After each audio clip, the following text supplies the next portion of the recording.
Welcome to Week 5, everybody, and welcome to the debut of the Against the Grain podcast presented by FantasyFootballMoneyLeague.com. I'm your host, Mully, aka the Fantasy Rambler.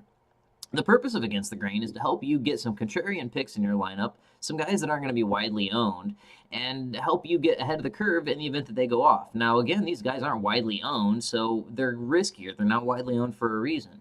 And it is intended mainly for GPP plays, something where you can use multiple lineups and put these guys around your studs so that you're not risking everything on this one play like you would be in maybe a 50-50 or a head-to-head, except for the world's largest 50-50, which is happening this week. That obviously doesn't happen often. So we're going to look at some guys that you should get in your lineup, one at each position, to help you win on game day. Let's start out with running backs. Running backs, first off, KaDeem Carey.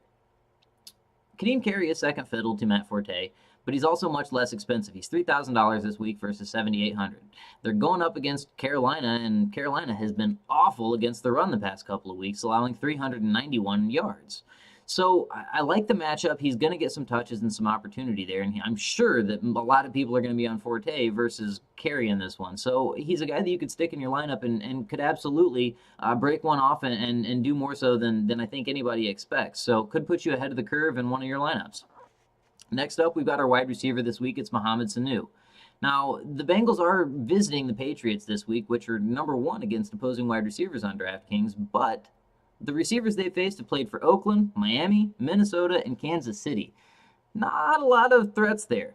So I got to say that this is going to be the first real aerial attack that they've faced that's going to test them in a big way with A.J. Green and Andy Dalton chucking the ball to him. And, of course, Marvin Jones has been uncertain for a while, and he's still day-to-day. So I think that bodes well for Sanu.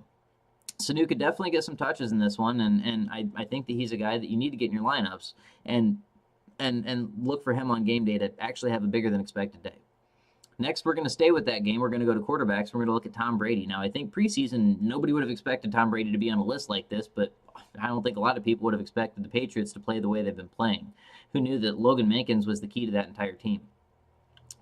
The Bengals are a tough defense. They are third against opposing quarterbacks. However, they're not the same defense on the road. Not saying that they're awful, but they're just not quite as good. Don't have a lot to really back this one up other than I do have a hunch that Belichick and Brady, as they always do, find a way to go back to the 2000s, jump in their time machine, and get back there and play like the old days. So we've also got Gronk practicing fully this week for the first time. That bodes well for him and Brady. And I think that this could be a guy that a lot of people have jumped ship on, and I don't think that he's finished quite yet.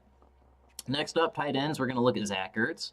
Zach Ertz is facing the Rams. Now, the Rams are a pretty stout defense, fourth best against opposing tight ends. But Zach Ertz, he's been quiet. He's been a sleeper. A lot of people have jumped off that bandwagon. He's still sleeping, I think you could say. Hasn't quite broken out of his shell. And I think you could say that for pretty much all of the Eagles' offense. And a lot of that probably has to do with the offensive line troubles. That's why LaShawn McCoy's been struggling greatly as he has. And I think a lot of it stems from that. So this could be the week that maybe that gets turned around at least a bit. The Rams have been ravaged a bit by injuries. I don't want to say that they've been completely out of the question, but they've had some tough ones. And beyond that, look, that offense isn't good. So without the offense being able to keep the defense off the field, that's going to wear him down. And I think that leads to some opportunities for Ertz. And I think that he's a guy that, again, a lot of people have jumped ship on, and you could jump back on the bandwagon and be ahead of the curve on. Last up, we've got our defense this week, and it's going to be the Redskins. Redskins are at home, and they are facing the Seahawks.